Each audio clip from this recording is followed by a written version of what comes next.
नमस्कार. मराठी विभाग, यशवंत महाविद्यालय नांदेड आणि कल्पक विद्यार्थी समूह यांच्या संयुक्त विद्यमाने आयोजित संवाद युवा प्रतिभावंतांशी या नव्या उपक्रमाच्या दुसऱ्या भागात आपणा सर्वांचे हार्दिक स्वागत. तरुण पिढीच्या प्रतिनिधींनी आपल्या लेखनाच्या प्रेरणा आणि धारणा याबद्दल नव्याने लिहू पाहणाऱ्या तरुणाईसोबत मनमोकळे हितगुज करावे अशी या उपक्रमामागील कल्पना आहे. तरुण साहित्यिक काय लिहितात, वाचतात वा विचार करतात हे नेहमीच महत्त्वाचे असते. लेखनाकडे वळत असताना त्यांना कोणत्या साहित्यिकांनी व साहित्य कृतींनी प्रभावित केले, आज त्या प्रभावाकडे वळून पाहताना त्यांना काय वाटते, लिहिणे या प्रक्रियेकडे पाहण्याचा त्यांचा दृष्टिकोन काय आहे, ते लिहितात म्हणजे नेमके काय होते, यातून त्यांच्या काही अपेक्षा असतात का, किंवा पोस्ट रिटन गोष्टींशी लेखक म्हणून ते कसे डील करतात, साहित्यावर परिवेशाचा काही दबाव असतो का, असेल तर तो त्यांच्या लेखनातून कसा व्यक्त होतो. समकाळातील साहित्य, मग ते मराठी भाषेतील असेल वा अन्य भाषेतील असेल, याविषयी त्यांचे काय मत आहे, सध्या ते काय वाचत आहेत, काय लिहित आहेत, अशा निरनिराळ्या गोष्टींच्या अनुषंगाने हे युवा प्रतिभावंत तरुणाईसोबत मनमोकळे हितगुज करत आहेत. या युवा संवाद मालिकेतील दुसरे प्रतिभावंत आहेत डॉक्टर वी.रा. राठोड, औरंगाबाद. सर्वसामान्य लमाण बंजारा कुटुंबात जन्माला आलेले, पण कवितेच्या फाळाने शतकानुशतके पडीक पडलेले रान उमेदीनं पेरणारे उमदे कवी. वंचितांच्या मुक्या वेदनेचा तांडा आपल्या कवितांच्या व लेखनाच्या समर्थ खांद्यावर घेऊन निघालेले कवी व लेखक म्हणजे डॉक्टर वी.रा. राठोड. सेन साई वेस व पिढी घडाएरी वाते हे 2 काव्यसंग्रह प्रकाशित झालेले आहेत. हस्तक्षेप हा त्यांचा सामाजिक विषयावरील विविध लेखांचा संग्रह प्रकाशित आहे. म्हणजे संख्यात्मक दृष्ट्या केवळ 2 कविता संग्रह आणि 1 लेखसंग्रह एवढीच लेखन संपदा नावावर असून देखील युवा साहित्य अकादमी सारख्या अखिल भारतीय पुरस्काराबरोबर जवळपास 10 प्रतिष्ठित संस्थांच्या पुरस्कारांनी त्यांच्या लेखनाला सन्मानित केलेले आहे. सेन साई वेस या आपल्या पहिल्याच कविता संग्रहाने वी.रा. राठोड यांनी दमदार पदार्पण केले. लमाण बंजारा या भटक्या जातीतील जन्म आणि त्यानंतरचा दारिद्र्यातून ऊर्जित अवस्थेपर्यंतचा त्यांचा प्रवास त्यांच्यासारख्या भारतभरातील इतर लाखो भटक्या विमुक्तांसारखाच शोषण, वेदना, अवहेलना यांनी भरलेला, तरीही अत्त दीप भव सारखा स्वतःलाच प्रकाशमान करत नेणारा असाच राहिलेला आहे. कवितेबरोबरच समकाळाचा अन्वयार्थ शोधणारे निवडक स्तंभलेखनही त्यांनी केले आहे. बंद दरवाजा या मासिकासाठी परिवर्तन सदरात, याशिवाय दैनिक दिव्य मराठी, दैनिक महाराष्ट्र टाइम्स, दैनिक सकाळ या दैनिकांमध्येही त्यांनी स्तंभलेखन केले आहे. शालेय अभ्यासक्रमात त्यांच्या कवितांचा जसा समावेश झाला आहे, तसाच मुंबई आणि अमरावती विद्यापीठाच्या अभ्यासक्रमातही त्यांच्या कविता समाविष्ट झालेल्या आहेत. याशिवाय ते महाराष्ट्र शासनाच्या भाषा सल्लागार समितीचे सदस्यही आहेत. त्यांना भारतीय साहित्य अकादमी नवी दिल्लीची साहित्य अकादमी प्रवास शिष्यवृत्ती लाभलेली आहे. त्यांच्या कविता हिंदी, इंग्रजी, बंगाली भाषेत अनुवादित झालेल्या आहेत. कवितेच्या साह्याने कल्पनेचे पंख लावून प्रतिजग वगैरे शोधण्यात त्यांना अजिबात स्वारस्य नाही. या उलट आपल्या आजूबाजूच्या श्रमिक जगाचा खराखुरा चेहरा शोधून युगानुयुगे मूक राहिलेल्या सनातन प्रश्नांच्या विरोधात दंड थोपटून रान उठविणे, विधायक हस्तक्षेप करत राहणे हे त्यांच्या कवितेचे व लेखनाचे जीवित ध्येय राहिलेले आहे. कवितेला केवळ कविता न मानता जीवन शोधाची परिक्रमा मानून सेन साई वेस अर्थात सर्वांच्या कल्याणाचे पसायदान मागणाऱ्या त्यांच्यासारख्या कार्यकर्त्या कवीने आपल्या लेखन प्रवासाचा घेतलेला वेध हा तरुण पिढीसाठी महत्वाचा ठेवा ठरणारा आहे.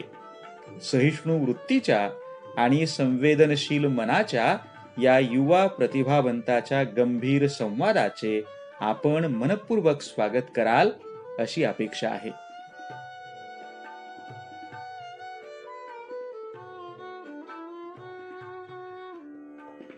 नमस्कार, मी प्राध्यापक डॉक्टर वीरा राठोड, कल्पक विद्यार्थी समूह आणि यशवंत महाविद्यालय नांदेड मराठी विभाग आयोजित युवा प्रतिभावंतांशी संवाद या उपक्रमाअंतर्गत आज या ठिकाणी माझी निर्मिती प्रक्रिया, माझे लेखन, मी आणि माझ्या लेखनाचा प्रवास या संदर्भाने विद्यार्थी मित्र, साहित्य रसिक श्रोत्यांशी मी संवाद साधावा अशी विनंती आमचे मित्र प्राध्यापक डॉक्टर विश्वाधार देशमुख यांनी या उपक्रमामध्ये मला सहभागी करून घेतलं. त्याबद्दल मी कल्पक विद्यार्थी समूह, यशवंत महाविद्यालय नांदेड मराठी विभाग आणि माझे मित्र प्राध्यापक विश्वाधार देशमुख यांचे आरंभीच मी आभार व्यक्त करू इच्छितो, ज्यांच्यामुळे हा एक संवाद या ठिकाणी मला आपल्याशी साधायची संधी मिळालेली आहे. मित्रहो, माझ्या एकंदरीत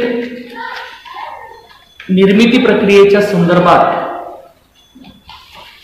मी काहीतरी व्यक्त व्हावं, माझी एकूण लेखनाचा जो काही प्रवास आहे तो मी आपणासमोर या ठिकाणी मांडावा,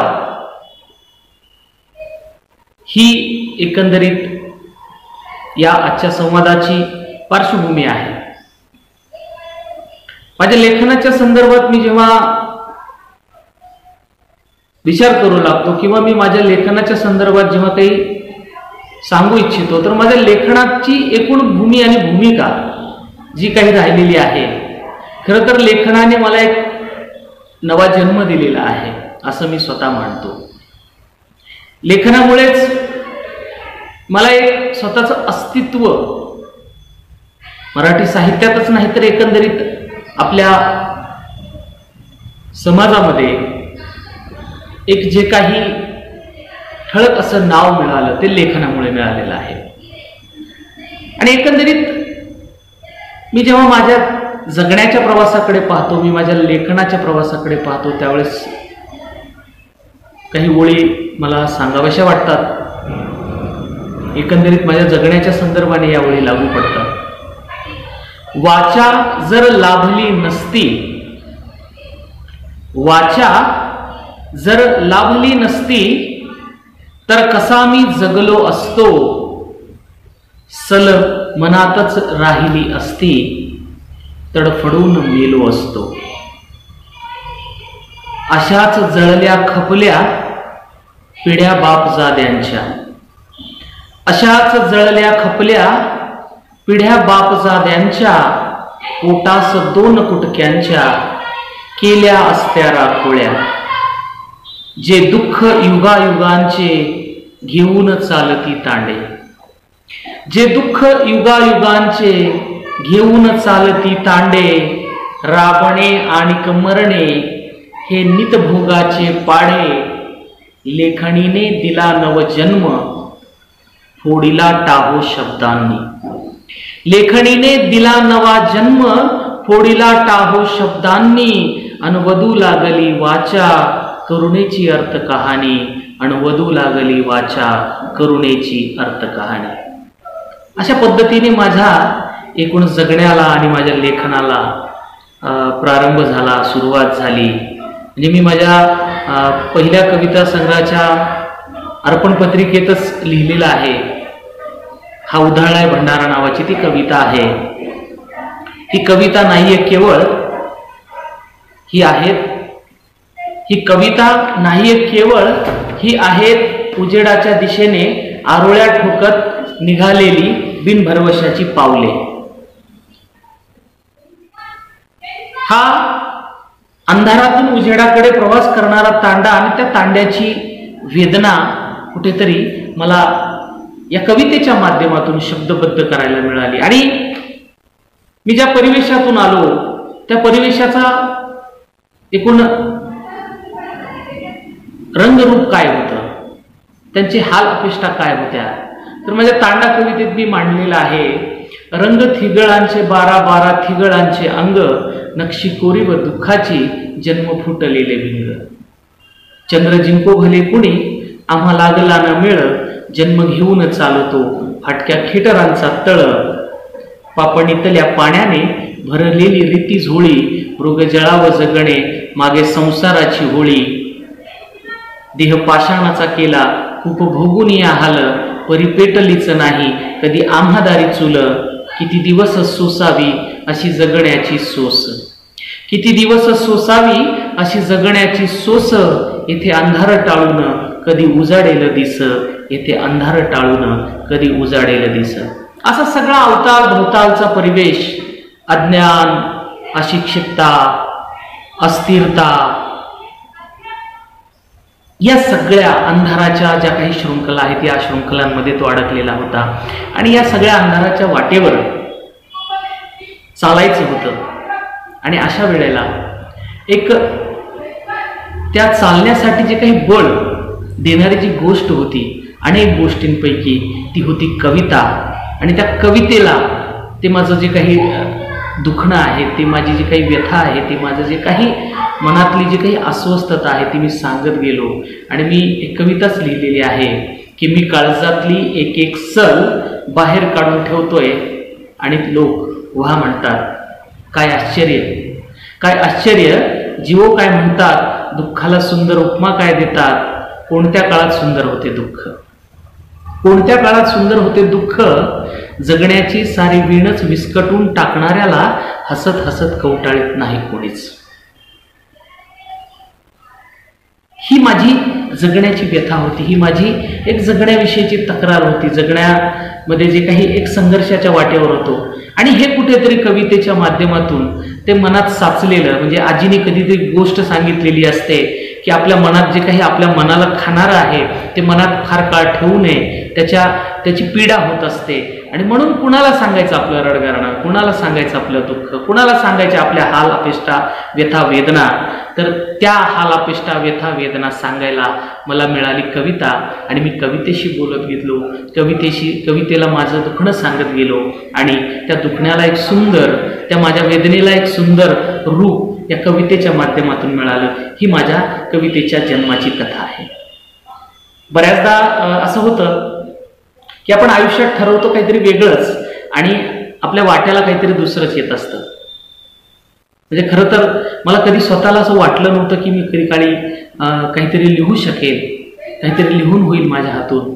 परंतु काही गोष्टी ह्या आपल्या हातात नसतात आणि त्या जसं जसं आपण जगण्याचा प्रवास पुढे पुढे करत असतो त्या पद्धतीने जशा वाटा आपल्या समोर येत असतात त्या वाटांवर आपण सामर्थ्याने खंबीरपणे पाऊल ठेवून चालायचं असतं. आणि हे जे काही प्रयत्न आहेत हे चालण्याचे ते मात्र निकराचे असावे लागतात, ते मात्र तेवढ्याच हिमतीचे असावे लागतात. आणि त्या हिमतीने टाकलेलं प्रत्येक पाऊल हे तुम्हाला पुढे घेऊन जात असतं. असाच एक प्रवास माझ्या जगण्याचा झालेला आहे. म्हणजे खरं तर माझ्या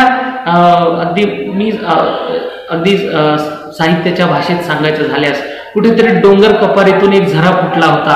त्या झऱ्याने हळूहळू आपला मार्ग शोधत शोधत कुठेतरी ओढ्याहून ओहळाचा ओढा होत होत पुढे नदीला मिळून तो कधी या मराठी सारस्वताच्या साहित्यात महासागरात येऊन मिळाला. ही एक गोष्ट आहे, ही एक अशी एक कहाणी आहे.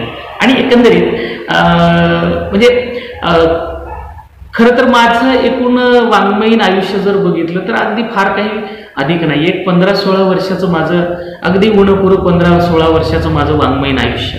खरं तर मी उणपुरं याच्यासाठी सांगेन की जेव्हा कुठल्याही कलेच्या प्रांतात, कुठल्याही निर्मितीच्या प्रांतामध्ये जेव्हा तुम्हाला काहीतरी मिळवायचं असतं ना, तर खूप मोठी साधना लागत असते. आणि साधना ही काही साधी नसते, तर ती तुमचं आयुष्य मागत असते. म्हणजे जेव्हा तुम्ही आयुष्य देण्याची तुमची तयारी असते ना कुठल्या तरी साधनेमध्ये, तर ती तुम्हाला नक्कीच एक दिवस ती उजळून किंवा तुम्हाला रूप देऊन जाते, तुम्हाला उजळून जाते. म्हणजे आयुष्याची साधना ही तुम्हाला जळण्यासाठी असते आणि त्या जळण्यातून तुमची उजळण्याची कहाणी निर्माण होत असते. म्हणून अगदी 15-16 वर्षाच्या या वाटचालीमध्ये जे काही थोडं थोडं माझ्या हातून लिहून झालं आणि त्या लिखाणातून किंवा त्या लिहिण्यातून मला जे काही एक नाव मिळालं, वीरा राठोड, हे जे काही आज तुमच्या सर्वांच्या समोर आलं, की मी म्हणतो की खरं तर खऱ्या अर्थाने म्हणजे माझ्या जगण्यामध्ये आणि एकूणच लेखनाच्या पातळीवर लेखनाने मला खऱ्या अर्थाने सामर्थ्यवान बनवण्याचं काम केलेलं आहे. म्हणजे हे असं ही गोष्ट का सांगतोय मी, लेखनाने मला सामर्थ्यवान का केलं, तर लेखनाने मला लेखनाने वाचा दिली, लेखनाने मला अभिव्यक्त होण्याचं धाडसाने आणि निडरपणे अभिव्यक्त होण्याचं एक साधन दिलं. किंवा ती वाचा खंबीरपणे सत्यवधू पाहणारी वाचा आणि अन्यायाला आणि अत्याचाराला किंवा एकूणच सगळ्या या गोष्टींना, व्यवस्थेला प्रश्न विचारणारी वाचा मला याच लेखनाने किंवा याच कवितेने दिलेली आहे. म्हणून लेखनाने खऱ्या अर्थाने मला सामर्थ्यवान केलं असं मी स्वतः म्हणेन. की जसं प्रत्येकाचा एक वेगवेगळा अनुभव विश्व असतो, तसं प्रत्येकाचं जसं अनुभव विश्व असतो तसं माझंही एक अनुभव विश्व आहे. ते माझं जे काही अनुभव विश्व अगदी छोटं, म्हणजे माझ्या पुरतं ते खूप मोठं जरी असलं तरी ते जगाच्या याच्यामध्ये एक छोटंसं माझं अनुभव विश्व आहे. आणि त्याला मी म्हणेल की एक थेंबातलं तळं, आणि त्या थेंबातल्या तळ्यातले काही मोती मला वेचता येतील का, त्या आपल्या छोट्याशा जगातून, छोट्याशा विश्वातून मला जे काही शोधायचे, जे काही मांडायचे ते मी माझ्या लेखनातून मांडण्याचा प्रयत्न करत असतो. आता हे माझं जग कुठलं आहे, तर माझं जग मी जसं म्हणालो की माझ्या जगण्याचा परिवेश हा आदिम लमाण तांड्यांचा, भटक्या विमुक्त समूहाचा, भटक्या विमुक्त जमातींचा, त्याच्याही पलीकडे आदिवासी म्हटल्या गेलेल्या त्या सगळ्या आदिम समूहातला हा माझा जगण्याचा परिवेश आहे. हाच माझा जगण्याचा परिवेश अतिशय ग्रामीण, डोंगराळ, डोंगरदरे, नदी नाल्यातला हा प्रदेश आहे. आणि तिथून हा माझ्या एकूण जगण्याचा प्रवास सुरू झाला. आणि त्या ठिकाणी कुठेतरी माझ्यावर एक माझ्या जगण्याने संस्कार केले आणि माझ्या त्या परिवेशाने मला जसं एक अभावाचं जगणं दिलं तसं मला झगडण्याचं एक सामर्थ्य दिलं. कारण अभावामध्येच माणूस झगडत असतो आणि त्या झगडण्यातून स्वतःला सिद्ध होण्याची एक जी काही क्षमता आहे ती कुठेतरी त्या ठिकाणी ती पेरल्या गेली. आणि या सगळ्या ह्याच्यातून हे जे काही माझ्या वाट्याला आलेले अनुभव आहेत, माझ्या परिवेशातून, माझ्या जगण्यातून, माझ्या जगण्याच्या वाटचालीतून, ते मी कवितेजवळ सांगत जातो. म्हणून मी कवितेजवळ उसवत गेलो काळीच, आणि कवितेनेही मला भरभरून प्रेम दिलं. कवितेनेही मला अतिशय आपले बाहू पसारून माझं स्वागत केलं, मला कवटाळून मिठी मारली आणि आपलंसं करून घेतलं. कवितेने माझा आक्रोश ऐकला, माझं गराणं ऐकून घेतलं. आणि केवळ ऐकलंच नाही तर त्या माध्यमातून मी माझा आक्रोश, माझ्या समूहाचा आक्रोश, माझ्या समूहाच्या हाल अपेष्टा, माझ्या समूहाच्या दुःख, व्यथा, वेदना आणि त्यांचं जे काही गराणं आहे ते मी माझ्या कवितेतून मांडू शकलो. आणि पर्यायाने त्या सगळ्या मुख्यांचा आवाज मी माझ्या या कवितेच्या माध्यमातून होऊ शकलो. आणि म्हणून माझ्या लेखणीने, हीच माझ्या लेखणीची खऱ्या अर्थाने एक जन्मकथा सांगता येईल. म्हणजे सुरेश भटांच्या शब्दात सांगायचं झाल्यास कालचे सारे मुके आज बोलू लागले, आपुल्या शब्दांसवे दुःख तोलू लागले. म्हणजे हे जे काही आपलं दुःख आहे, आपल्या वेदना आहेत आणि ते कशामुळे आहे याचा शोध, या सगळ्या पाठीमागची कारण मी माणसा शोधू लागलो. आणि यातूनच या सगळ्या माझ्या कवी लेखक म्हणून असण्याला काहीतरी अर्थ प्राप्त झाला. आणि मला वाटतं की माझं कवी लेखक म्हणून असणं, विचार करणं हे माणूस म्हणून जिवंत असल्याचं लक्षण आहे असं मी स्वतः मानत आलेलो आहे. मी खरं तर लेखनाकडे कसा वळलो हे एक अपघाताने मी या सगळ्या लेखन प्रक्रियेकडे किंवा लेखनाकडे वळलो असं मी म्हणेल. की माझ्या एकूणच जडणघडणीचा काळ आणि माझं जे काही भावविश्व आहे ते प्रचंड संघर्षाने भरलेलं आहे.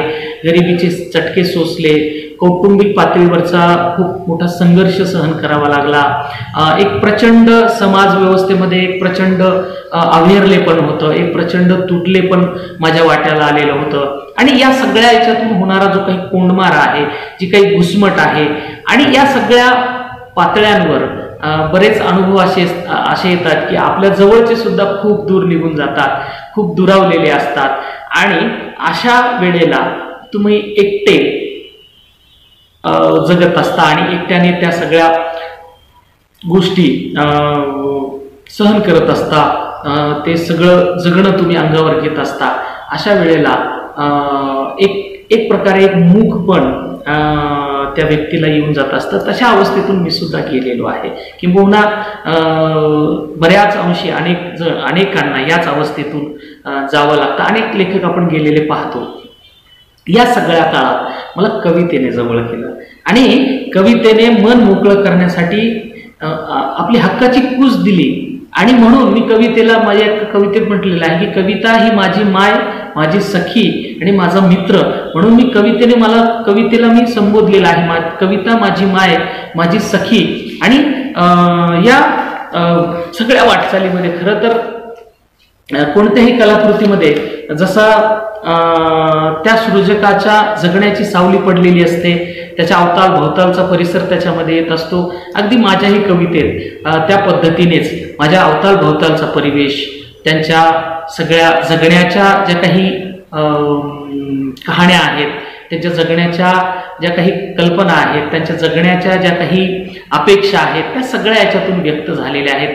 त्यांचं रंगरूप, त्यांचे स्वभाव, या सगळ्या गोष्टी, त्यांचा भौगोलिक परिवेश, त्यांचं सांस्कृतिक परिवेश, त्यांचं सामाजिक जीवन, या सगळ्या गोष्टी कुठेतरी त्या सगळ्या तांडे वाड्या वस्त्यांवरच्या, आदिवासी पाड्यांवरच्या या सगळ्या जगण्याचा एक रंग या कवितेमध्ये कुठेतरी आलेला मला असं वाटतं. कारण ती एक तुम्ही ज्या समूहामध्ये जगत असता, ज्या पर्यावरणामध्ये जगत असता, ज्या काळामध्ये जगत असता, त्याचे सगळे प्रतिबिंब तुमच्या लेखनामध्ये उतरत असतात. त्यांचे सुख दुःख, त्यांचे सगळे सण उत्सव त्योहार समारंभ किंवा एकूण जगण्याची त्यांची जी काही एक जगण्याचं एक राडगाडगं आहे, त्याचं प्रतिबिंब, त्यांचं एक अनुभव विश्व, या सगळ्या तुमच्या सृजनामध्ये, तुमच्या अभिव्यक्तीमध्ये ते येत असतं. आणि एका अर्थाने ते सर्व काही मी जे अनुभवलेलं आहे तेच कुठेतरी मी माझ्या अभिव्यक्तीमध्ये मांडलेलं आहे. म्हणजे या सगळ्या ह्याच्यातून लेखकावर जसा एक समाजाचा प्रभाव पडत असतो,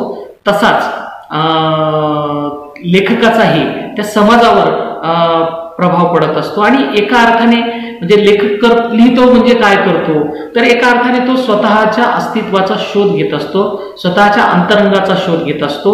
आणि त्याचबरोबर तो जगाचा म्हणजे जगाच्या सगळ्या ज्या काही आपण ज्याला म्हणूयात की सृष्टीच्या निर्मितीपासून ते जगाच्या सगळ्या अस्तित्वाचा शोध तो घेत असतो. म्हणजे तो आंतरबाह्य शोध आपल्या लेखनातून घेत असतो. आणि खऱ्या अर्थाने म्हणजे ह्या सगळ्या शोधाची एक कहाणी म्हणजेच अभिव्यक्ती असते असं आपण म्हणायला हरकत नाही. एका अर्थाने माझे लिहिणे हे दुसरे तिसरे काही नसून माझ्या स्वतःच्या अस्तित्वाचा, माझ्या परिवेशाचा आणि माझ्या जगण्याचा आणि जगाच्या अस्तित्वाचा शोध आणि जगामध्ये आपल्या अस्तित्वाचा शोध, असं एकंदरीत या लेखनातून मी कायम घेण्याचा प्रयत्न केलेला आहे. एकंदरीत ग्रंथांबरोबरच म्हणजे मी जसं या सगळ्या वाचन लेखन प्रक्रियेमध्ये जसं आलो त्यावेळेस आपण खूप पुस्तकं वाचत असतो, अनेक पुस्तकं आपल्याला प्रभावित करत असतात, अनेक लेखक आपल्याला प्रभावित करत असतात। तसे अनेक लेखकांचे प्रभाव, अनेक पुस्तकांनी माझ्यावर प्रभाव केला। पण मी या सगळ्या वाटचालीमध्ये मी असं म्हणेल की मी जेवढी पुस्तकं वाचत गेलो त्याच्यापेक्षा अधिक मी माणसं वाचली। म्हणजे मी माणसं वाचायला शिकलो, पुस्तकं तर वाचायला शिकलो, पण मी माणसं वाचायला शिकलो। प्रत्येक व्यक्ती हे तुमच्या समोरचं एक ग्रंथ असतो, एक पुस्तक असतं, एक खऱ्या अर्थाने ते एक त्याला आपण महाकाव्य म्हणू शकतो, एक महाकादंबरी म्हणू शकतो, असं त्याचं एक जगणं असतं। कारण ह्याच्यामध्ये काय आहे, त्या व्यक्तीमध्ये खूप साऱ्या वृत्ती प्रवृत्ती, त्याच्या भावना संवेदना, त्याचं जगणं, जगण्याच्या अनेक छटा, त्याच्या सगळ्या गोष्टी असतात। म्हणून माणसं मी वाचायला शिकलो आणि या माणसांमध्ये मला खूप काही वेगवेगळं सापडत गेलं आणि त्यातून एक नवी दृष्टी त्यातून मला मिळत गेली। म्हणजे लेखन वाचन ही खरं तर अनुभूती आणि अभिव्यक्तीची प्रक्रिया असते।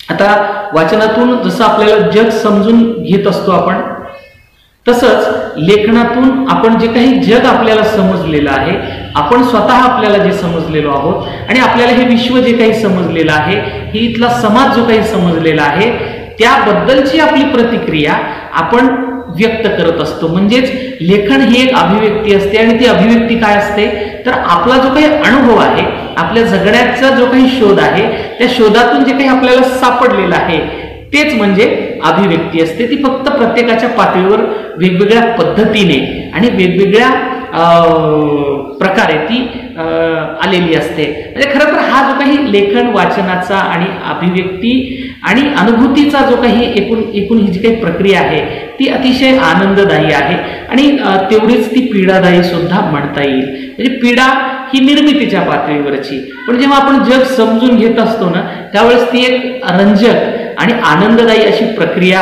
आहे। आणि एकूणच या सगळ्या समजण्याच्या प्रक्रियेमध्ये आपण शहाणे होत जातो, आपल्याला खूप काही जगाचं ज्ञान आपल्याला मिळत जातं आणि त्यातून आपण शहाणे होत जातो। खरं तर म्हणजे साहित्य सृजन हा एक प्रकारचा या सगळ्या अनुभूती आणि अभिव्यक्तीच्या या सगळ्या ह्याच्यातून एक प्रकारे तो एक संवाद चाललेला असतो। तो संवाद कुणाशी असतो तर तो संवाद निर्मितीच्या पातळीवर तो जगाशी असतो, तो स्वतःशी असतो, स्वतःच्या अंतरात्म्याशी असतो, वाचकांशी असतो, समाजाशी असतो, अशा अनेक घटकांशी तो आपला संवाद सुरू असतो। आणि साहित्य सृजन हे एक प्रकारे तो एक त्या सगळ्या शोधाच्या वाटेवर किंवा एक प्रकारचा शोध, म्हणजे हा शोध आत्मशोध म्हणूयात, हा स्वचा शोध म्हणूयात, हा जगाचा शोध म्हणूयात किंवा एकूण जगाचा आणि जगण्याचा शोध म्हणूयात। म्हणजे या सगळ्या शोधामध्ये भूत भविष्य वर्तमानाकडे आपण वेगळ्या दृष्टीने पाहत असतो, सगळ्या घटित अघटिताकडे आपण वेगळ्या दृष्टीने पाहत असतो आणि या सगळ्या ह्याच्यातून एक इतिहास आणि संस्कृतीचाही एक शोध वेगळ्या पातळीवर आपण घेत असतो।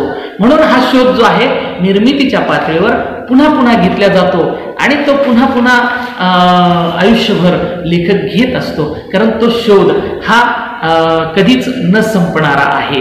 एकूण ही लेखनाच्या वाटेवरची ही सगळी गोष्ट आहे। म्हणजे आपल्या अनुभवांना आपण या सगळ्या जे काही अनुभव आलेले असतात ते अभिव्यक्ती करत असतो। म्हणजे काय करत असतो तर आपल्या अनुभवांना वेगवेगळ्या साच्यात बसून आपण त्याला कलात्मक रंग देण्याचे आपण प्रयत्न करत असतो। मग हे खरं तर नवीन जो लिहिणाऱ्याने याचा विचार न करता त्याला जो काही एक साचा सापडला, जे एक आकृतीबंध ज्याला आपण म्हणूयात कथा, कविता, कादंबरी, नाटक वगैरे हे जे काही फॉर्म्स आहेत वेगवेगळे, जे काही आपल्या हाती लागलेलं आहे आणि जे आपल्याला खूप चांगल्या पद्धतीने हाताळता येतं त्याचा वापर करून आपल्या जगण्यातले आलेले अनुभव त्या साच्यामध्ये उतरवण्याचा त्यांनी प्रयत्न केला पाहिजे। ते जो की प्रयत्न मी केलेला आहे। म्हणजे त्याच्यात खरं तर तुमची स्वतःची भाषा, तुम्हाला जी प्रभावीपणे जी भाषा तुम्हाला व्यक्त करता येते, अभिव्यक्त करता येते आणि ज्या भाषेवर म्हणजे तुम्ही सहज तुमचा प्रभाव आहे किंवा जी भाषा तुम्हाला खूप चांगल्या पद्धतीने त्या भाषेमध्ये ते व्यक्त करा। म्हणजे अगदी आपल्याला खूप चांगली म्हणजे इतरांसारखी भाषा आली पाहिजे, त्याच्यासारखं लिहिता आलं पाहिजे असा अट्टहास न करता आपल्याला जे आपल्या भाषेमध्ये आपल्या हाताशी आलेल्या साच्यामध्ये आपल्याला आलेले अनुभव अतिशय आपण त्याच्यामध्ये व्यक्त करायचे असतात.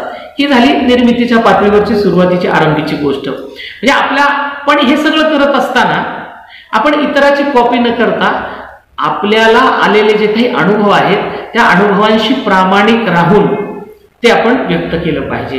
म्हणजे दुष्यंत कुमारची एक गझल आहे, म्हणजे मैं जिसे ओढता बिछाता हूं वो गझल आपको सुनाता हूं. म्हणजे ही जी गोष्ट आहे की मी जे जगलोय, मी जे भोगलंय, मी जे बघितलंय, मी जे अनुभवलंय ते मी सांगितलं पाहिजे, कारण तेच मी चांगल्या पद्धतीने सांगू शकतो.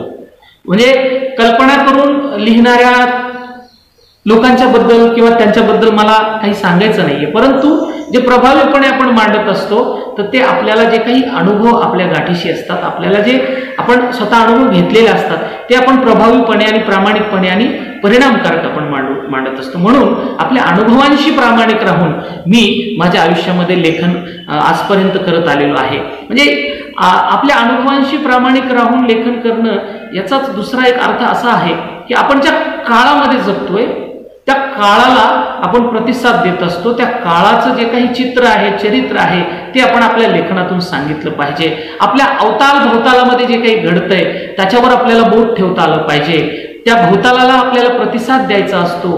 त्या आपल्या सगळ्या वास्तव आणि जे काही जगाचं वास्तव आणि वर्तमानाचं वास्तव आणि वर्तन आहे त्याच्यावर आपण बोट ठेवलं पाहिजे, ते आपण सांगितलं पाहिजे. आणि एकूणच आत्मचिंतन, आत्मसंवाद आणि आत्मशोधाबरोबरच जगाचा शोध आपण घ्यायचा आहे. जगातल्या मुक्यांचा आवाज आपल्याला व्हायचा आहे. आणि या सगळ्या वाटेवर मी मला शोधत गेलो, मी मला शोधलं म्हणून मला जग सापडलं. आणि म्हणजे खरं तर रायनर मारिया रिल्के नावाचा एक कवी आहे आणि त्याने सांगितलेलं आहे की मीला शोधा म्हणजे तुम्हाला जग सापडेल. म्हणजे मी काय केलं, मी माझ्या लेखनाच्या पातळीवर मी स्वतःच्या अस्तित्वाचा शोध घेत गेलो, मला स्वतःला शोधलं, माझ्यामध्ये जे काही दडलेलं आहे त्याला शोधलं आणि त्याला कुठेतरी नाव रूपाला आलं किंवा त्याला एक अस्तित्व प्राप्त झालं. आणि माझ्या अर्थी मला जे काही जिंकायचं होतं, मला जे काही जग जिंकायचं होतं ते मला जग ओळखता आलं, ते जग मला जिंकता आलं. ही लिहिण्या वाचण्याची जी प्रक्रिया आहे ती खऱ्या अर्थाने एक प्रचंड ऊर्जावान अशी प्रक्रिया आहे. या प्रक्रियेने एक प्रकारे मला प्रचंड ऊर्जा दिलेली आहे, जिला मी माझ्या जळण्या उजळण्याची कहाणी संबोधत आलेलो आहे. म्हणजे या सगळ्या जळण्या उजळण्याच्या कहाणीमध्ये म्हणजे मी असं म्हणत असतो कायम, मी खूप वाचत गेलो म्हणून वाचलो. मी वाचन करत असताना जे जे मला वाचता येईल, जी भाषा मला अवगत आहे त्या भाषेमधलं मी वाचत गेलो. मी उर्दूतलं वाचलं, मी हिंदीतलं वाचलं, मी इंग्रजीतलं वाचलं, मी मराठीतलं वाचलं, मी गुजरातीतलं वाचलं किंवा इतर ज्या काही पाश्चात्य भाषांमधून, जगातल्या अनेक भाषांमधून जे मराठीमध्ये, हिंदीमध्ये मला उपलब्ध होत गेलं ते सगळं मी वाचत गेलो. म्हणजे खरं तर ही वाचनाची प्रक्रिया ही खूप महत्त्वाची असते तुमच्या निर्मितीच्या सगळ्या वाटेवर. आणि या सगळ्या वाचनाच्या प्रक्रियेतून मी वाचत गेलो म्हणून वाचलो असं मी कायम सांगत असतो. आणि या वाचनातून मी जो लिहिता झालोय या सगळ्या मी म्हणालो की ह्या अस्तित्वाच्या शोधासाठी मी लिहिता झालोय. आणि मी स्वतःला या सगळ्या वाटेवर म्हणजे मी जसं म्हणालो की मी एका छोट्याशा तांड्यात जन्मलो, माझा परिवेश खूप छोटासा, माझा जगण्याचा अनुभव छोटासा, पण मी या सगळ्या जगण्याच्या अनुभवाला, माझ्या जगण्याच्या परिवेशाला त्याला मी कायम व्यापक करत गेलो. म्हणजे मी जगातल्या म्हणजे मी जो विचार करतो, जगातल्या प्रत्येक माणसाशी आपलं एक नातं आहे. त्या माणसापर्यंत आपल्या जगण्याच्या कक्षा रुंदावलेल्या असतात आणि तिथपर्यंत आपल्या दुःख, वेदना, सुख या सगळ्या गोष्टींची व्याप्ती असते. आणि या सगळ्या काळामध्ये म्हणजे मी जेव्हा तांड्यातून बाहेर पडलो महाविद्यालयीन शिक्षण घेण्यासाठी, म्हणजे खरं तर मला खऱ्या अर्थाने माझी जी काही साहित्यिक जडणघडण झाली ती औरंगाबाद या शहराने माझी साहित्यिक जडणघडण केली. खरं तर या शहराने मला खूप दिलं. या शहरामध्ये मी वेगवेगळ्या वाङ्मयीन चळवळीशी जोडला गेलो, वेगवेगळ्या सामाजिक परिवर्तनाच्या चळवळींशी जोडला गेलो, विद्यार्थी चळवळीमध्ये मी सक्रिय होतो. या सगळ्या चळवळींमध्ये सहभाग घेत असताना, या सगळ्यांचा अनुभव घेत असताना म्हणजे मला या प्लॅटफॉर्मवर खूप वेगवेगळ्या प्रकारचे लेखक भेटत गेले, खूप वेगवेगळी पुस्तकं मला भेटत गेली, खूप वेगवेगळे जगण्याचे अनुभव येत गेले आणि या सगळ्या जगण्याच्या अनुभवातून एक जगण्याची जी काही एक समज येत गेली आणि एकूण का जगायचं आणि कसं जगायचं आणि या सगळ्या गोष्टी हळूहळू त्या सगळ्या लेखनाच्या पातळीवर त्या समजत गेल्या, उमजत गेल्या. आणि खरं तर या काळामध्ये नामदेव ढसाळ वाचला, या काळामध्ये नारायण सुर्वे वाचले, या काळामध्ये खूप चळवळीतले अनेक पाब्लो नेरुदापासून पाश हा तर म्हणजे अक्षरशः खूप म्हणजे मला प्रभावित करून गेलेला असा तो त्या काळातला कवी. मेहनत की लूट सबसे खतरनाक नहीं होती, पुलिस की मार सबसे खतरनाक नहीं होती, सबसे खतरनाक होता है हमारे सपनों का मर जाना. म्हणजे स्वप्नांना मरू देऊ नका असं सांगणारा आणि खंबीरपणे म्हणजे लढ्याला उभं करणारा, लढ्याला म्हणजे सत्यासाठी लढायला उभं करणारा पाश मला पंजाबी कवी ज्याला आपण म्हणजे तो खरं तर पंजाबी या भाषेमध्ये जरी जन्माला आलेला असेल तरी तो जगाच्या लढणाऱ्यांचा तो कवी, त्याची ओळख झाली. या काळामध्ये असंख्य अगणित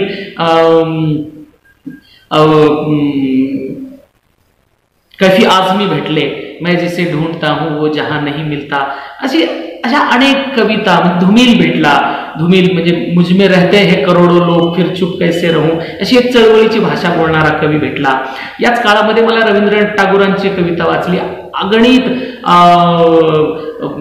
हिंदीतले अनेक मातब्बर कवी या काळामध्ये वाचायला मिळाले. विष्णू खरे आहेत, चंद्रकांत देवताले आहेत, लीलाधर मंडलोई आहे, मंगलेश डबराल आहेत, कितीतरी राजेश जोशी आहेत, कितीतरी नावं आपल्याला मला सांगता येतील. या सगळ्या कवी दुष्यंत कुमार आहेत. म्हणजे या सगळ्यांनी एक लेखनासाठी एक भूमी तयार केली. मराठीतले अनेक नावं घेता येतील, दीपू चित्रे, त्याच्यानंतर अरुण कोलटकर, या सगळ्या कवींना वाचत होतो. नामदेव ढसाळ आहेत, अरुण काळे आहेत, भुजंग मेश्राम आहेत. ह्या सगळ्या कवींच्या कविता वाचल्यानंतर एक कवितेची एक जाण, एक कवितेची दृष्टी, कविता म्हणजे चांगली कविता कशी असते, चांगली कविता आपल्या हातून लिहिल्या गेली पाहिजे, असा एक सगळा. याच काळामध्ये चळवळीमध्ये सहभाग घेत असताना एक पुरोगामी विचारांवरची जी काही एक श्रद्धा आहे, ते पुरोगामी विचारांवरची श्रद्धा ही अढळ होत गेली, पुरोगामी विचार मजबूत होत गेला आणि एकूणच सामाजिक परिवर्तनाच्या लढ्यामध्ये एक दृष्टी प्राप्त झाली आणि त्या दृष्टीतून लेखनाला एक वेगळी दिशा प्राप्त झाली. आणि एकूणच या सगळ्या याच्यातून मी ज्या घटकांसाठी मला लिहायचं होतं म्हणजे स्वतःचे अनुभव, स्वतःच्या जगण्याची जी काही एक कल्पना आहे ती तर मांडायचीच होती किंवा ती मांडतच आलेलो आहे, परंतु माझं जे काही जग सदा दुर्लक्षित लेल्यांचं जे जग आहे म्हणजे ते खऱ्या अर्थाने माझ्या चिंतनाचा विषय होते. आणि एकूणच त्यांच्या प्रतीची कणव, त्यांच्या प्रतीची चीड, त्यांच्यासाठीचा आवाज कुठेतरी माझ्या लेखनाने झालं पाहिजे, हे सगळे जे काही संस्कार आहेत या सगळ्या चळवळीच्या सहभागातून, या चळवळीच्या काळामध्ये औरंगाबाद सारख्या शहरामध्ये या सगळ्या उपक्रमांमध्ये, सगळ्या चळवळींमध्ये सहभागी झाल्यामुळे ते माझ्या लेखनामध्ये कुठेतरी येऊ शकले असं मला वाटतं. आणि एकूणच या सगळ्या ह्याच्यातून, या सगळ्या शोधाच्या परिक्रमेमध्ये मला माझे रूट्स शोधायचे होते, माझ्या जगण्याचा इतिहास शोधायचा होता. या सगळ्या माझ्या परिवेशावर लागलेलं जे काही एक बंधनं आहेत त्या बंधनांची उकल करायची होती. आणि एकूणच या सगळ्या ह्याच्यातून माझ्यातल्या लेखकाला काळाचे म्हणजे खऱ्या अर्थाने मला लेखक म्हणून जे काही काळाचं भान येत गेलं ते काळाचं भान येण्यामागे या सगळ्या चळवळी आणि हे सगळे चळवळीतले लेखक आणि एकूणच जे सत्यासाठी, सत्य शोधनासाठी आणि समष्टीसाठी लेखन करणारे जे लेखक आहे या सगळ्या लेखकांच्या, कवींच्या, त्यांच्या प्रभावातून आणि त्यांच्या वाचनातून मला काळ आणि काळाचं भान येत गेलं आणि त्या काळाच्या पटलावर आपण काय व्यक्त झालं पाहिजे हे मला उमगू लागलं आणि ते मी बोलू लागलो. खरं तर लेखकाला काळाचं भान का असलं पाहिजे तर लेखक हे काळाचं होकायंत्र असतं आणि एकूणच त्याला काळाची भाषा कळली पाहिजे, काळाचं चरित्र कळलं पाहिजे, काळाचं व्याकरणही कळलं पाहिजे. आणि हे का कळले पाहिजे तर प्रश्न ज्या पिढीचे असतात त्या पिढीनेच त्या प्रश्नांची सोडवणूक करायची असते, त्या प्रश्नांसाठी झगडायचं असतं. म्हणून त्या लिहित्या लेखकाला त्या काळाचं आकलन होणं, त्या काळाचं भान असणं अतिशय गरजेचं असतं. आजचा काळ जर आपण बघितला तर आजच्या काळाची म्हणजे भयंकर जे काही चित्र आहे, भयंकर जी काही विद्रुपता आहे ती आपल्या समोर भयान अशी आहे. एकूण आज अस्मितांचा बाजार भरलेला आपल्याला सगळीकडे दिसतो. म्हणजे खऱ्या अर्थाने आज जर आपण पाहिलं तर माणसांमधला संवाद कुठेतरी तुटलाय, संवाद हरवलेला आहे असंही आपल्याला दिसतं. म्हणजे हे असं भयान तुटलेपण, एकाकीपण किंवा भयान निराशात्मक असं सगळं आजचं एकूण काळाचं रूप आपल्याला म्हणता येईल. म्हणून मी माझ्या एका कवितेतच कवीचं कर्तव्य काय असतं ते सांगण्याचा प्रयत्न केलेला आहे. कवीचं कर्तव्य काय असतं तर कवीनं काय केलं पाहिजे तर कवीचं कर्तव्य काय तर मी ज्या काळातून जातोय त्या काळाची गोष्ट नाही सांगायची तर कुठली सांगायची. रक्ताने माखलेले पथ, युद्धरत जनपद आणि घरातली गोष्ट नाही सांगायची तर कुठली सांगायची. इतिहासाचे सत्य सांगेन तर तुम्ही उगीच तिळपापड व्हाल. तुमच्या चारित्र्यावरून पडदा उचलीन तर नागवे होऊन उघडे पडाल. सर्वांनाच माहीत आहे तुमचे कर्तव्य काय, इज्जत काय आणि काय आहे विचार. मी कवी आहे मी. कवितेचे कर्तव्य पार नाही पाडायचे तर काय करायचे. अशी एक कविता मी लिहिलेली आहे. कवीचं कर्तव्य काय असतं तर कवीचं कर्तव्य हेच असतं की कवीचं कर्तव्य हे सत्य शोधनाचं काम करत असतं किंवा त्यानं केलं पाहिजे. सत्यावर बोट ठेवलं पाहिजे, त्याने असत्यावर परखड सवाल उचलला पाहिजे. ज्या ज्या काही वाईट गोष्टी आहेत त्याच्यावर त्याने बोललं पाहिजे. तेव्हा कुठे आपण ज्या चांगल्या जगाचा शोध घेत असतो, आपण आदर्श जगाचा शोध घेतो, आपण आनंदी जगाचा शोध घेतो, या सगळ्या जगाचा आपल्याला शोध घ्यायचा आहे, त्या जगाचा शोध आपण घेऊ शकणार नाही किंवा ते जग आपण निर्माण करू शकणार नाही.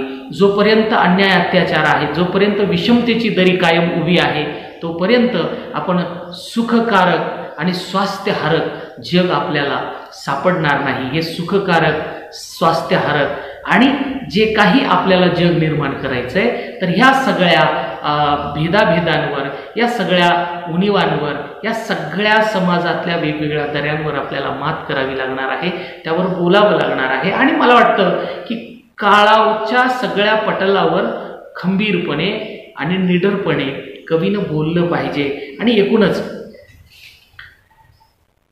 आज आपण ज्या काळातून जातोय, ज्या सगळ्या पातळ्यांवर जर आपण पाहिलं तर मी जसं म्हणालो की या काळामध्ये एक प्रकारे म्हणजे हे दिवस म्हणजे आपण कोरोनाचे दिवस आहेत ते तर प्रचंड पीडादायक आहेतच, परंतु त्याच्याही पलीकडे जाऊन आपण जगाचा धांडोळा घेतो, जगातल्या सगळ्या गोष्टींचा जेव्हा विचार करतो, व्यवस्थेचा विचार करतो, समाजाचा करतो, लोकमानसाचा विचार करतो, त्यावेळेस मात्र आपल्याला कुठेच म्हणजे एक दृष्टीला आशादायक चित्र कुठेच आपल्याला फारसं दिसत नाही. प्रचंड नैराश्याने जग भरलेलं आहे. प्रचंड दुःख, पीडा, प्रचंड वेगवेगळ्या भेदाभेदाने आपला अवतीभोवतालचा परिवेश आज गुरफटलेला आपल्याला दिसतो. म्हणजे हे दिवस खरं तर कुठल्याच अर्थाने स्वास्थ्यहारक मला तरी वाटत नाहीत. या दिवसांमध्ये एक प्रचंड पीडा आहे, एक आत्मपीडा आहे आणि एक प्रकारची परपीडा सुद्धा आहे. या परपीडेतूनच आपण काहीतरी अभिव्यक्त होत असतो. या परपीडेतूनच आपण काहीतरी जगाच्या वेदना मुखर करत असतो आणि एक प्रचंड हतबलता, एक अस्वस्थता, एक प्रकारचं एक निराशा, एक प्रकारची एकाकीपण, तुटलेपण, निर्ममता असं एक चित्र आजच्या या जगाचं आपल्याला आणि या सगळ्या याच्यामध्ये एक प्रचंड असा अविश्वासाचं वातावरण, म्हणजे कसल्याच गोष्टींची शाश्वती उरलेली नाही, असं एक भयंकर असं चित्र आहे जे नामदेव ढसाळांनी त्याच्या कवितेतच लिहिलेलं आहे की आपण भयंकराच्या दरवाजात उभे आहोत. पण मी तर त्याच्याही पुढे जाऊन असं सांगेन की हा भयंकराचा दरवाजा आता सताड उघडलेला आहे आणि तो जे काही दुर्बल घटक आहेत, जे काही अवेरलेले आहेत, जे काही या जगामध्ये कमजोर आहेत अनेक अर्थाने, या सगळ्यांना ते गिळंकृत करत सुटलेलं आहे. म्हणजे खरं तर ह्या काळाचा जबडा इतका प्रचंड मोठा आहे की त्या जबड्यामध्ये प्रचंड महाकाय हे विश्व ते गिळून घेईल की काय, अशी एकंदरीत एवढा प्रचंड महाकाय हा जबडा आहे. आणि तो प्रचंड या सगळ्या ह्याच्यातून तो जे त्याच्या समोर येईल ते गिळत सुटलेला असा हा सगळा काळ आहे. आणि या काळामध्येच खऱ्या अर्थाने सर्वाधिक माणसांची खूप गरज आहे, जवळीकतेची गरज आहे, एकमेकांना हात द्यायची गरज आहे. परंतु या काळामध्ये कुठे असं एक चित्र दुर्दैवाने आपल्याला दिसत नाहीये. म्हणजे जीवनातलं प्रत्येक क्षेत्र आज बाधित झालेलं आपल्याला पाहायला मिळतंय. म्हणजे जगण्या मरण्याचे प्रश्न खऱ्या अर्थाने उभे राहिलेले आहेत. म्हणजे एका हिंदी कवीनं लिहिलेलं आहे की म्हणजे या सगळ्या काळामध्ये म्हणजे आपण संवेदनशील माणसांनी, जगाचा विचार करणाऱ्या माणसांनी गप बसल्यानंतर या समाजाची अवस्था, किंवा आपण मूकपणे सगळं बघू लागल्यावर या समाजाची अवस्था वाईट होणार आहे. म्हणजे म्हणून ते हिंदी कवीच्या कवितेची ओळ आठवते की तुम्हारे घर के एक कमरे में अगर लाश पड़ी हो तो तुम चैन से कैसे सो सकते हो. म्हणजे अशी सगळी आजची आपली अवस्था आहे. त्यामुळे खरं तर आपण या सगळ्या ह्याच्यावर एक आपलं कर्तव्य म्हणून, आपलं उत्तरदायित्व म्हणून जे काही आपल्याला शक्य आहे ते आपण बोललं पाहिजे. त्या बोलण्याने काहीतरी एक आशादायक चित्र नक्कीच निर्माण होईल.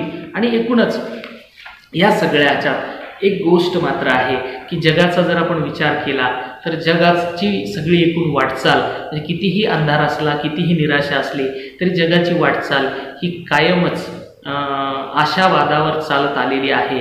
एक तोच आशावाद जगाला तारेल. आणि म्हणून म्हणजे एकूणच म्हणजे या सगळ्या ह्याच्यामध्ये कवीचं एक उत्तरदायित्व हे फार महत्त्वाचं आहे. म्हणजे ब्रेकनं लिहिलेलं आहे की वे ये नहीं पूछेंगे कि वो समय अंधकार का क्यों था, लोग ये पूछेंगे कि उस समय के कवि चुप क्यों थे. म्हणजे खरं तर कवीच्या संदर्भाने ही कवीवर म्हणा किंवा लेखकावर म्हणा, विचार करणाऱ्या माणसांवर या सगळ्या काळामध्ये एक जबाबदारी येऊन पडते, एक उत्तरदायित्व येऊन पडतं की त्यांनी बोललं पाहिजे, या काळावर विचार केला पाहिजे. आणि एकूणच म्हणजे प्रत्येक लिहिणारा तो विचार करतच असतो, आपल्या काळाचा विचार करत असतो, आपल्या काळाला तो उत्तर देऊ इच्छित असतो, आपल्या काळाला प्रतिसाद देऊ इच्छित असतो. आणि या सगळ्या प्लॅटफॉर्मवर, या सगळ्या पातळ्यांवर ढसाळांनीच सांगितलेलं आहे की कवीच वाचवू शकतात पृथ्वीला सर्वनाशापासून. म्हणजे कवीकडे एक मातृहृदय असतं, एक आईचं हृदय असतं, त्यातूनच तो जगाकडे पाहत असतो. आणि पाब्लो नेरुदा ते सुद्धा त्याच्या कवितेत म्हणतात की रुको ओ पृथ्वी नावाचा त्यांचा संग्रहच आहे हिंदीमध्ये अनुवादित झालेला. म्हणजे एकंदरीत आपली जी काही एक दृष्टी आहे, आपली काही जगण्याची एक जी दृष्टी आहे ती या सृष्टीच्या, या विश्वाच्या कल्याणाची, या विश्वाचं आपण उत्तरदायित्व घेतलं पाहिजे, या जगाचा, या जगातल्या माणसांचा. आणि त्या उत्तरदायित्वातून आपण बोललं पाहिजे, लिहिलं पाहिजे. आणि एकूणच यातूनच कुठेतरी एक जगण्याचा किंवा या सगळ्या पातळीवर एक नवा आशावाद निर्माण होईल. आणि कुठून याच सगळ्या पार्श्वभूमीतून मी सुद्धा एक माणसाचं गाणं गाऊ इच्छितो. आणि याच माणसांच्या गाण्याच्या सगळ्या उर्मीतून सेन साई वेस नावासारखी एक जगाच्या कल्याणाचा विचार सांगणारी एक आदिम प्रार्थना, त्या प्रार्थनेतून किंवा त्या आराधनेतून प्रेरित होऊन सेन साई वेस नावाचा एक कविता संग्रह मी लिहिला. आणि त्यातून कुठेतरी जगाच्या दुःखाशी जी काही माझी नाळ जोडलेली आहे ते नातं माझं अबाधित राहावं, ते नातं टिकावं, त्यासाठी म्हणून कायम विचार करत राहतो. आणि एकूणच या सगळ्या पार्श्वभूमीवर म्हणजे या सगळ्या काळामध्ये खूप काही बरंचसं वाचून झालेलं आहे, खूप काही वेगवेगळं, पण असं एक सलग कुठलंच अखंड वाचन या काळामध्ये होऊ शकलं नाही. कारण अतिशय प्रचंड निराशेचा आणि प्रचंड चिंतेचा हा सगळा काळ होता. या सगळ्या काळामध्ये काही बालकविता मी मुलांसाठी लिहू शकलो, काही ज्या काही जुन्या नव्या कविता आहेत या कवितांचा एक संग्रह नजीकच्या काळामध्ये माझा येऊ घातलेला आहे. त्याचबरोबर एक मागील काही वर्षांपासून मी माय बाई लोकशाही नावाच्या एका दीर्घ कवितेवर काम करतोय, तेही पुढच्या काळामध्ये ते वाचकांच्या समोर येईलच. याचबरोबर मधल्या काळामध्ये मी काही वर्तमानपत्रांमध्ये स्तंभलेखन केलेलं आहे. त्या सगळ्या लेखांचं संकलन करून त्याचाही एक लेखसंग्रह कदाचित या येणाऱ्या काळामध्ये तुमच्यासमोर येईल. एकंदरीत या सगळ्या प्लॅटफॉर्मवर, या सगळ्या एकूण लेखनाच्या वाटचालीमध्ये, या सगळ्या लेखनाच्या प्रवासामध्ये आणि एकूणच निर्मितीच्या पातळीवर एक सृजनकर्ता कवी म्हणून जेव्हा मी विचार करू लागतो, या जगाचा विचार करू लागतो, त्या जगाशी माझं एक काहीतरी एक नातं आहे आणि ते नातं प्रत्येकाचं या सृष्टीशी, सृष्टीतल्या प्रत्येक कणाकणाशी, प्रत्येकाशी ते एक वेगळ्या पातळीवरचं नातं असतं आणि तेच नातं कुठेतरी जोपासण्याचं काम मी माझ्या कवितेतून, माझ्या लेखनातून करत असतो. त्याच विषयावरची एक कविता या ठिकाणी आपल्यासमोर ठेवतो आणि या आपल्या संवादाला आज आपण पूर्णविराम देऊयात. कवितेचं शीर्षक नातं. या आपल्या वाटा भिन्न दिशांच्या, ह्या आपल्या वाटा भिन्न दिशांच्या, ज्या चारी कोनातून येऊन मिसळल्यात वितळल्यात एकमेकीत अनादी अनंत. किती धनवान आहोत आपण सारेच जण ओळखी अनोळखी. किती धनवान आहोत आपण सारेच जण ओळखी अनोळखी, जे नुसत्या सोबत असल्याच्या कल्पनेवर पावलांची साथ संगत करीत निघालोत आनंदाच्या गावाला. हा वारा सतत घेऊन येतो निरोप साता समुद्रापलीकडून कुणाच्या तरी काकुळतीची आर्तहाक. हा वारा सतत घेऊन येतो निरोप साता समुद्रापलीकडून कुणाच्या तरी काकुळतीची आर्तहाक आणि इथे खारे होऊन जाते माझ्या डोळ्यातील पाणी. हे पक्षी जे खुणावतात उतुंग भरारीने, ज्यांच्या मालकीचा नसतो कुठलाच सातवारा. हे पक्षी जे खुणावतात उतुंग भरारीने, ज्यांच्या मालकीचा नसतो कुठलाच सातबारा. हुकूमत गाजवायला तरीही त्यांच्याकडे असते अमर्याद बादशाह जगाची. ते करतात बारोमास मुसाफिरी साऱ्या हुकुमतींच्या सरहदी पार. पंखांवर आभाळ तोलत त्यांच्या पंखांवर चिकटलेले असतात उजळतीचे रंग. त्यांच्या कंठात शिरतात सृष्टीचे सूर आणि माती भरले पाय घेऊन ते सांगत फिरतात आलम दुनियेला आदिम नात्याची गोष्ट. ही माती आदिमाता आमची, ही माती आदिमाता आमची स्त्रवते प्रसवते. हे झरे तिच्यातून सचेत होतात. त्यांना आलिंगन देणाऱ्या ह्या नद्या जीव पुरवतात कसलाच मुआवजा न घेता. या काळ्या जांभळ्या हिरव्या स्तनांतून दूध झिरपत राहो तहानेच्या ओठावर. हा वारा जो मांड ठोकून बसलाय आदिपुरुषासारखा झाडा पहाडांच्या डोक्या अंगा खांद्यांवर, तो वाहत राहो आपल्याच तालात. हा काफिला आबादी आबाद हो जगरहाटीच्या शेवटच्या घटकेपर्यंत. डोळ्यांना झरण्याचा उशाप लाभो, त्या पंखात चिरंजीव धमक पुरो. त्यांना परवान्याविन पदरात घेणाऱ्या भूमीची कूस वाढती राहो. माझे डोळे लागून आहेत दाही दिशांतून मुक्त विहरणाऱ्या या सैलानी फकीरांच्या वाटेवर. ही पाखरं, या लहरी, या लाटा जे येतात दूर दूरवरून नवी उमेद घेऊन स्वप्नांच्या प्रदेशात. ते कोण लागतात माझे मलाही नाही येणार सांगता निश्चित. ते कोण लागतात माझे मलाही येणार नाही निश्चित सांगता. पण या सर्वांशी माझं काही एक अनामिक नातं जरूर आहे. पण या सर्वांशी माझं काही एक अनामिक नातं जरूर आहे, जे मी निभावत बसलोय, जे मी निभावत बसलोय, जे मी निभावत बसलोय.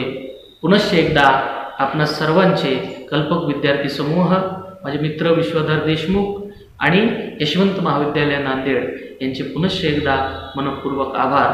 धन्यवाद.